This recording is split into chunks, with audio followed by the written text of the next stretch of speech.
இன்றைக்கு தமிழ்நாட்டுடைய ஒலிம்பிக்ஸ் என்று போற்றப்படுகின்ற சீஃப் மினிஸ்டர்ஸ் ட்ரோஃபி 2025 மாநில அளவிலான போட்டிகளை உங்களோடு சேர்ந்து துவங்கி வைப்பதை நான் மிகுந்த மகிழ்ச்சி அடைகின்றேன், பெருமை அடைகின்றேன்.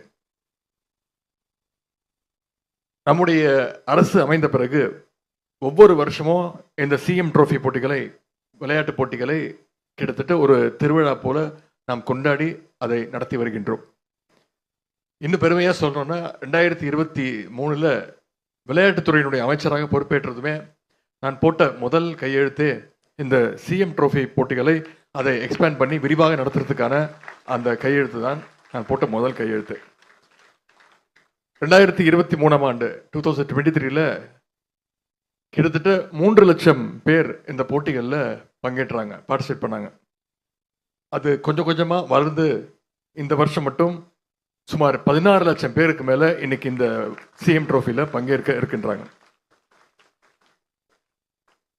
முதலமைச்சர் கோப்பை விளையாட்டு போட்டிகளை நாம அரசு நடத்த ஆரம்பிச்ச பிறகு ஸ்போர்ட்ஸை ஒரு மிகப்பெரிய மக்கள் இயக்கமாக நம்முடைய தமிழ்நாட்டு மக்கள் கொண்டாடிட்டு இருக்காங்க. அதற்கு இந்த சிஎம் ட்ரோஃபி மிக மிக முக்கியமான ஒரு காரணம். விளையாட்டு வீரர்கள், வீராங்கனைகள் உங்களை எல்லாம் ஒரே இடத்துல பார்க்கும்பொழுது எப்பொழுதுமே எனக்கு ஒரு தனி எனர்ஜி வந்துடும். அதுவும் இன்னைக்கு பெருமையா சொல்லணும்னா, விளையாட்டுத்துறை சார்ந்து நாம் எடுக்கின்ற முயற்சிகளால எண்ணற்ற தமிழ்நாட்டு வீரர்கள் உலகம் முழுக்க போய் பல்வேறு சாதனைகளை, ரெக்கார்ட்ஸ் பிரேக் பண்ணிட்டு இருக்காங்க. இன்னைக்கு இந்த மேடையில் சர்வதேச போட்டிகளில் பல்வேறு சாதனைகளை படைச்ச 2 தமிழ்நாட்டு வீரர்கள் நம்மளோடு அமர்ந்திருக்கிறாங்க. பேரா பேட்மிண்டன் போட்டிகளில் தொடர்ந்து சாதனைகளை படைத்து வருகின்ற தம்பி சுதர்சன் அவர்கள் இங்கே வந்திருக்கிறார். உலக அளவில் பேரா பேட்மிண்டனில் டபுள்ஸ் பிரிவில் இன்னைக்கு வேர்ல்டு ரேங்கிங்கில் நம்பர் 1 இருக்கிறார் நம்முடைய தம்பி சுதர்சன் அவர்கள். இன்னைக்கு சர்வதேச, தேசிய அளவிலான நேஷனல், இன்டர்நேஷனல் காம்படிஷன்ஸில் பங்கேற்று பல்வேறு பதக்கங்களை வென்று இன்னைக்கு நம்முடைய இந்திய ஒன்றியத்துக்கும் நம்முடைய தமிழ்நாட்டு மக்களுக்கும் பெருமையை தேடி தந்து கொண்டிருக்கிறார். அதே போல ரோலர் ஸ்கேட்டிங் வீராங்கனை தங்கை கார்த்திகா அவர்களும் இங்கே வந்திருக்கிறார். விளையாட்டில் ஈடுபட்ட பதக்கத்தை மட்டுமல்ல, படிப்பிலையும் சாதிக்கலாம், ஜெயிக்கலாம்னு நம்முடைய தங்கை கார்த்திகா அவர்கள் சாதிச்சு காட்டியிருக்கிறாங்க. ரோலர் ஸ்பீட் ஸ்கேட்டிங் போட்டியில் சாதிச்சது மூலமா தங்கை கார்த்திகா அவர்கள், அவங்க ஏற்கனவே சொன்னது மாதிரி, இன்னைக்கு ஸ்டான்லி மெடிக்கல் காலேஜில் ஸ்போர்ட்ஸ் கோட்டால மெடிசன் படிக்கின்ற வாய்ப்பை பெற்றிருக்கிறாங்க. எஸ்டிஏட்டுடைய MIMS திட்ட வீராங்கனையான தங்கை கார்த்திகா இன்னைக்கு தொடர்ந்து பல்வேறு சாதனைகளை படிச்சுட்டு இருக்கிறாங்க. உங்க அனைவரும் சார்பாக அவருக்கு ஒரே ஒரு வேண்டுகோள், நீங்க படிச்சு மருத்துவர் ஆனாலும் ஸ்போர்ட்ஸை நீங்க தொடர்ந்து ஃபாலோ செய்வீங்க, உங்களுக்கு வர பேஷண்ட்ஸ் கிட்டையும் அதை ரெக்கமெண்ட் பண்ணுவீங்க அப்படின்னு உங்க சார்பாக நான் ஒரு வேண்டுகோள் வைக்கின்றேன். இன்னைக்கு இந்த சிஎம் ட்ரோஃபி போட்டிகள் என்பது சிறுவர்கள் அவங்களுக்கு மட்டும் இல்ல, மாணவர்கள், ஸ்டூடெண்ட்ஸ் அவங்களுக்கு மட்டும் இல்ல, பொதுமக்கள், ஸ்பெஷலி சேலஞ்ச், பிசிக்கலி சேலஞ்ச்ட், மாற்றுத்திறனாளிகள், கவர்மெண்ட் ஸ்டாஃப்ஸ், அரசு ஊழியர்களுக்கும் கலந்துக்கலாம் அப்படின்ற நிலைமையை நம்முடைய முதலமைச்சர் அவர்கள் இன்னைக்கு உருவாக்கி கொடுத்திருக்கிறாங்க. ஆக மொத்தம் விளையாட்டில் ஆர்வம் இருக்கக்கூடிய அனைவருக்கும் ஒரு வாய்ப்பு ஏற்படுத்தி கொண்ட நோக்கம்தான் இன்னைக்கு இந்த சிஎம் ட்ரோஃபி என்பது. திறமையானவர்கள் சிட்டிஸ்ல மட்டும் இல்ல, டவுன்ஸ்ல மட்டும் வர்றதில்லை, வில்லேஜ்லயும் இருப்பாங்க, அதே மாதிரி ஹில்லி ரீஜன்ஸ்லயும் இருப்பாங்க. ஆனா அந்த திறமையாளர்களை, அந்த டேலண்ட்டை கண்டுபிடிச்சு வெளில கொண்டு வர்றது ஒரு அரசனுடைய வேலை, கடமை. அந்த கடமையை தான் இந்த சிஎம் ட்ரோஃபி மூலமா நம்முடைய முதலமைச்சர் அவர்கள் உங்களுக்கு செஞ்சிருக்கிறார்.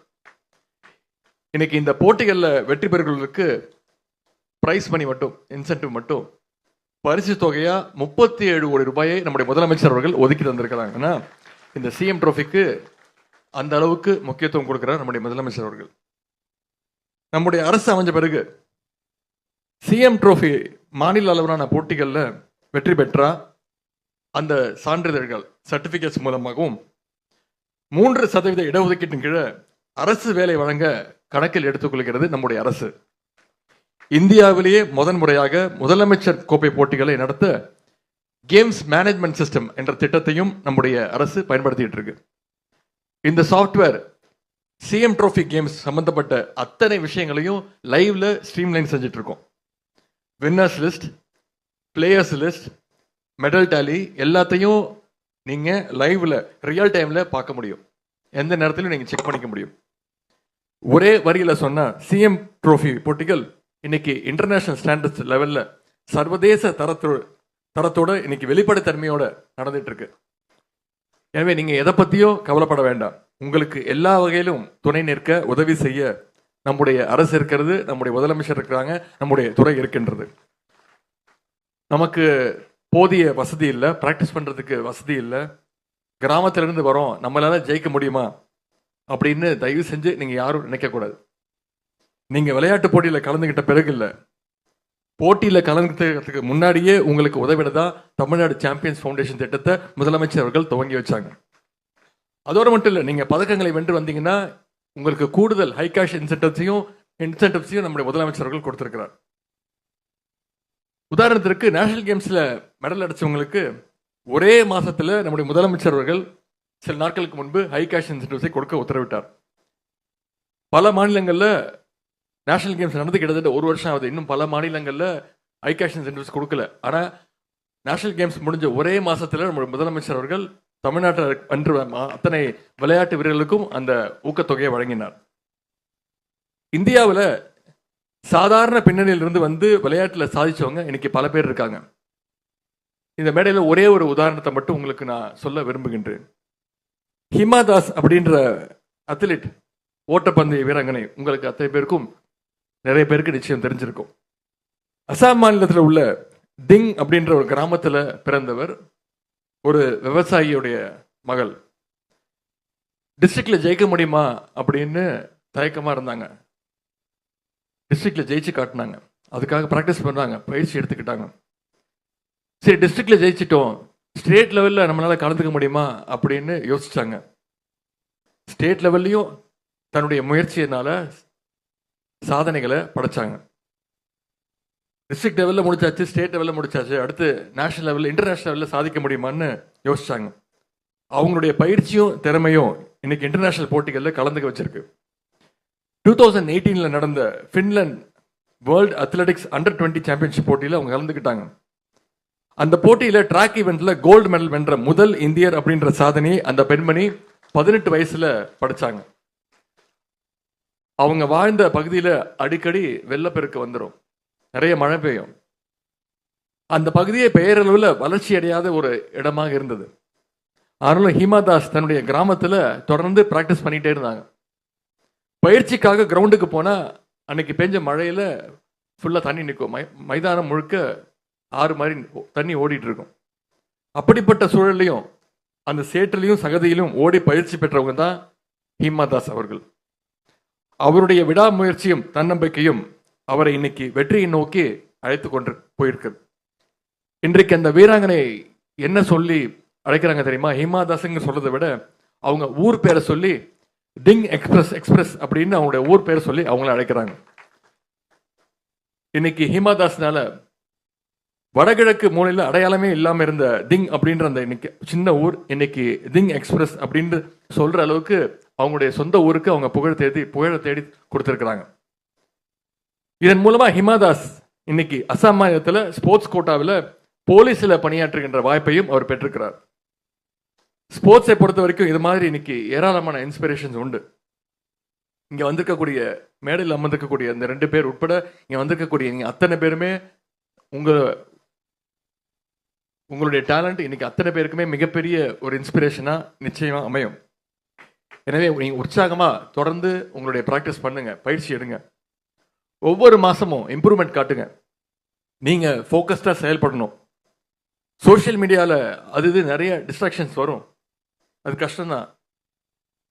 இங்க பேசின 2 அத்லீட்ஸ் விளையாட்டு வீரர்களும் எவ்வளவு கான்ஃபிடண்டா அவங்களுடைய உணர்வுகளை இங்கே உங்ககிட்ட எடுத்து பேசினாங்கிறது அதுக்கு மிக மிக முக்கிய காரணம் படிப்பு மட்டுமல்ல, அவங்களுடைய பயிற்சி. அவங்களோட ஸ்போர்ட்ஸ்னா அவங்கள அவ்வளோ கேரக்டர் பில்டப் பண்ணியிருக்கு. அதனால பயிற்சியில் நீங்க அதிக கவனம் செலுத்துங்க. இங்க இருக்கக்கூடிய உங்களில் பலர் நிச்சயம் நாளைக்கு இந்தியாவை ரெப்ரசென்ட் பண்ணி ஒலிம்பிக்ல பயிற்சி பெறுவதற்கான, ஒலிம்பிக்ல பார்ட்டிசிபேட் பண்றதுக்கான வாய்ப்பையும் நீங்க பெறுவீங்க. அதற்கான தொடக்கமாக இந்த முதலமைச்சர் கோப்பை விளையாட்டுப் போட்டிகள் நிச்சயம் இருக்கும்னு நான் உங்கள் அத்தனை பேரையும் வாழ்த்துகின்றேன். அதே மாதிரி அரசு ஊழியர்கள் பிரிவில் இங்கே நிறைய ஆசிரியர் பெருமக்கள் வந்திருக்கிறாங்க. எந்த ஸ்கூல் ஃபங்க்ஷன், எந்த ஹாஸ்டல் ஃபங்க்ஷன், எந்த பள்ளி கல்வித்துறை நிகழ்ச்சிகளுக்கு போனாலும் அங்கே இருக்கக்கூடிய ஆசிரியர்களுக்கு, அங்கே இருக்கக்கூடிய மாணவர்கள் எங்கிட்ட வைக்கக்கூடிய ஒரு கோரிக்கையை ஆசிரியர்களுக்கு என்னுடைய கோரிக்கையை நான் வைப்பேன். பசங்க எங்கிட்ட வைக்கிற கோரிக்கை, சார் எங்களுடைய மேக்ஸ் டீச்சர், சயின்ஸ் டீச்சர் பிடி பீரியடை கடன் வாங்கி அவங்க பாடம் நடத்துகிறாங்க, எங்களை விளையாட விடுறதில்ல, நீங்கள் கொஞ்சம் சொல்லி அந்த பிடி பீரியடை மட்டும் தயவு செய்து விளையாடுறதுக்கு எங்களுக்கு சொல்லுங்கள் அப்படின்னு சொல்லுவாங்க. நாடு உடனே அங்கே இருக்கக்கூடிய ஆசிரியர்கள்ட்ட முதல்ல தயவு செஞ்சு வேணா உங்களுடைய மேக்ஸ் பீரியடையும் சயின்ஸ் பீரியடையும் எங்களுடைய பிடி பீரியடுக்கு நீங்கள் கடன் கொடுங்க. எங்களுடைய மாணவர்கள் விளையாட்டுலையும் படிப்பில் எப்படி சாதனை செய்கிறாங்களோ விளையாட்டிலும் நிச்சயம் அந்த சாதனையை செய்வாங்க அப்படின்னு தொடர்ந்து வலியுறுத்தி கேட்டுக்கொள்கின்றேன். விளையாட்டு வீரர்கள் சார்பாக, மாணவர்கள் சார்பாக அதே கோரிக்கை எனக்கு இந்த ஆசிரியர்கள்ட்ட நான் வைக்கின்றேன். உங்களுடைய வளர்ச்சிக்கும் வெற்றிக்கும் நம்முடைய முதலமைச்சர் அவர்களும், நம்முடைய திராவிட மாடல் அரசும், நானும், நம்முடைய துறையும் என்றைக்கும் உங்களுக்கு துணை நிற்போம்னு சொல்லி இந்த வாய்ப்புக்கு நன்றி கூறி விடைபெறுகின்றேன். களம் நமதே. நன்றி, வணக்கம்.